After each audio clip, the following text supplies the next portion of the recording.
தொடர்ந்து நீங்க பாஜகல இருந்து வெளியே வந்த பின்னாடியும் கள்ள கூட்டணி சொல்லி முதலமைச்சர் சொல்லிட்டே இருக்காரு. எதனால சொல்றாருன்னு நீங்க நினைக்கிறீங்க? நீங்க அவரை தான் கேட்கணும். என்ன கேட்டு ஏங்க ஒரு கட்சி இருக்குது, இது வரைக்கும் இப்படி யாருமே பேசுனது கிடையாது. நீங்க தமிழகத்தில் எத்தனையோ கட்சிகள் இருக்குது, இந்தியாவில் எத்தனையோ கட்சிகள் இருக்குது. அவ்வப்போது தேர்தல் சூழ்நிலைக்கு தகுந்தவாறு கூட்டணி அமைக்கிறாங்க. அப்புறம் கூட்டணி விருப்பம் இல்லைன்னா கூட்டணியிலிருந்து வெளியேறாங்க. அது அந்தந்த கட்சியுடைய விருப்பம். ஆனால் நாங்கள் பாரதிய ஜனதா கட்சியிலிருந்து கூட்டணியிலிருந்து வெளியே வந்த பிறகு வேண்டுமென்றே திட்டமிட்டு இன்றைக்கு முதலமைச்சர் திரு ஸ்டாலின் அவர்களும் அவருடைய மகன் திரு உதயநிதி ஸ்டாலின் தொடர்ந்து எங்கள் மீது அவதூறு பிரச்சாரத்தை செஞ்சுட்டு இருக்கிறாங்க. என்ன காரணம் தெரியல. தோல்வி பயத்தின் காரணமாகத்தான் இப்படி பேசுவார் என்று எங்களுக்கு சந்தேகம் ஏற்படுகிறது. மாநில அரசாங்கத்தை விமர்சனம் செய்யக்கூடிய அளவிற்கு மத்திய அரசாங்கத்தை பற்றி எடப்பாடி பழனிசாமி சார் அவ்வளோ பேச மாட்டேங்க. அதாவது ஒன்று புரிஞ்சுக்கணும், ஒரு கூட்டணியில் கடைசி வரைக்கும் இருக்கிறோம், கடைசியில் வந்துடும். வெளியில் வந்த பிறகு என்னத்தை பேசுவீங்க? ஏங்க திமுக மாதிரி நாங்கள் இல்லைங்க. அண்ணா திமுகங்கிறது கூட்டணி தர்மத்தை கடைபிடிக்கிற கட்சி. நாங்கள் வெளியில் வந்த பிறகு நீ தவறு செஞ்சால் உடனடியாக கேட்போம். கூட்டணிங்கிறது ரெண்டு பேரும் சரிசமமாக போட்டிடுறப்ப எங்கள் கூட்டணியில் தேசிய முற்போக்கு திராவிட கழகம் இருக்குது. நாங்கள் ரெண்டு பேர் இருந்துகிட்டு இருக்கிறோம். நாங்கள் அதுலேருந்து வெளியில் வந்துடுறோம். அப்புறம் தான் பேச வேணும். அதுக்கு முந்தி பேசுனா அதுதான் தவறு.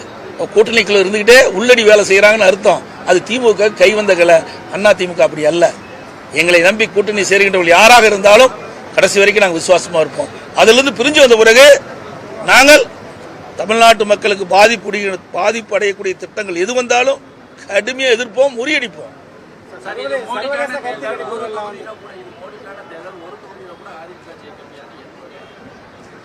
அவரு யார் ஜெயிக்கிறா யார் தோக்குறான்னு தேர்தல் முடிவுக்கு பிறகு தான் தெரியும். மக்கள் தானே வாக்களிக்கிறாங்க.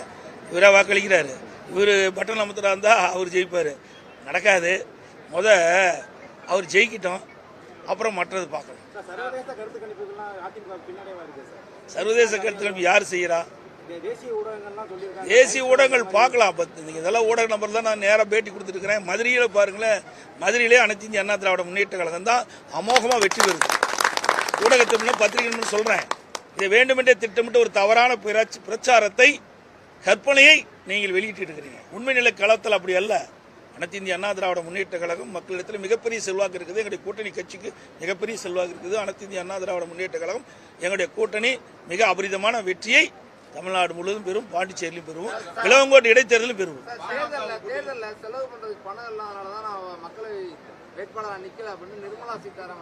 ஏங்க இதெல்லாம் அவருடைய சொந்த பிரச்சனைங்க. எனக்கு பணம் இருக்குதா இல்லையான்னு எனக்கு எப்படிங்க தெரியும்? என்னுடைய பிரச்சனை கேட்டால் நான் சொல்லுவேன். சார் நீங்க இருக்கிறீங்க, உங்கள்கிட்ட கேட்டால் எனக்கு தெரியுமா? அது மாதிரி தான் அவருக்கு பணம் இருக்குதா இல்லையான்னு அவருக்கு தான் தெரியும். நீங்க அவரை பார்த்து கேளுங்க. இந்த கேள்வியை அவர்கிட்ட கேட்டீங்களா அதுக்குண்டான பதில் கிடைக்கும். என்கிட்ட கேட்டால் நான் என்ன சொல்ல முடியும்? அவர்கிட்ட பணம் இருக்குதா இல்லையா, செலவு பண்ண முடியாதா, இதையெல்லாம் அவரிடத்தில் கேட்க வேண்டிய கேள்வி என்னிடத்தில் அல்ல. ஒரு பன்னீர்செல்வத்தை தோற்கடிப்பதற்கு 5 பன்னீர்செல்வங்கள் தேவைப்படுதா சார் அப்படின்னு யார் சொன்னது? எல்லாரும் ஆமா, அவரை போய் கேளுங்க. இது என்னங்க, இந்த நாட்டு சுதந்திர நாடுங்க. அந்த ஓ பன்னீர்செல்வம் ஒண்ணுதான், நானும் ஒண்ணுதான், இங்க நிக்கிற வேட்பாளர் ஒண்ணுதான், நீங்களும் ஒண்ணுதான், எல்லாருக்கும் சமம் தான். இது மிகப்பெரிய ஜனநாயக நாடுங்க. இந்த ஜனநாயக நாட்டில் இவர் பெரியவர் அவர் பெரியவர் இல்லை. மக்கள் யார் பெரியவர் நினைக்கிறாங்களோ அவர் தான் பெரியவர். ஆக ஒரு 5 ஓ பன்னீர்செல்வம் நிற்கிறாங்கிறீங்க, அப்படின்னா அவர்லாம் தகுதி இல்லாதவரா? அந்த வேட்பாளர் தனக்கு தகுதி இருக்குதான் தேர்தல் நிற்கிறார்.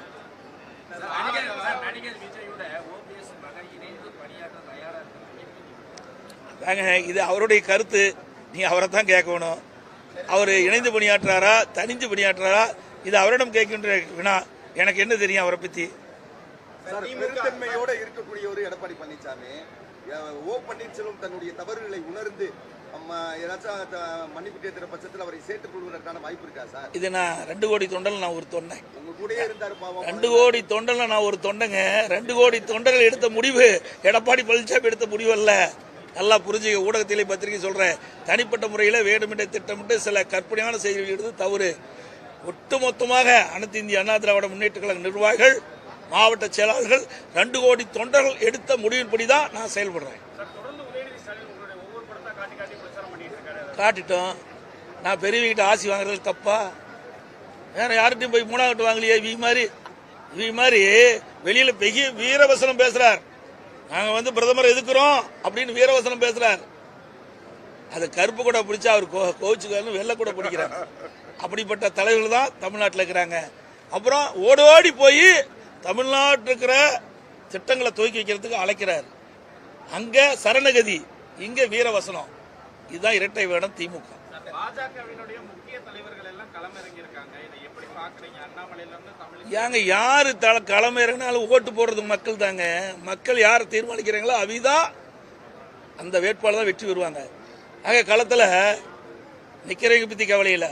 மக்கள் யாரு வெற்றி பெற நினைக்கிறாங்களோ அவர் தான் முக்கியம். அப்படியெல்லாம் கிடையாது. யார் அப்படி நீங்க நினைக்கிறீங்க? அந்த காலம் இன்றைக்கெல்லாம் மாறி போச்சு. அப்ப மிட்டா மிராஸ்தர் பணக்காரன் காலம் மாறி போய் சாதாரண கிளை செயலாளர் நீங்க நான் பூச்சவராக இல்லையா, முதலமைச்சராக இல்லையா? மக்களுடைய மனம் மாற்றம் மாறிவிட்டது. இன்றைக்கு தொழிலதிபர்கள் பணக்காரர் தான் நின்று ஜெயிக்கணும் அவசியம் இல்லை. சாதாரண குடிமகன் கூட தேர்தலில் போட்டியிட்டு வெற்றி பெற ஒரு வாய்ப்பை தமிழ்நாட்டு வாக்கா பெருமக்கள் கொடுக்குறாங்க. அது அனைத்து இந்திய அண்ணா திராவிட முன்னேற்ற கழகத்தில் அது பின்பற்றோம். அதை வெற்றிகரமாக நாங்கள் செயல்படுத்திட்டு இருக்கிறோம். அனைத்து ஊடகங்களுக்கும் பத்திரிகை நன்றி.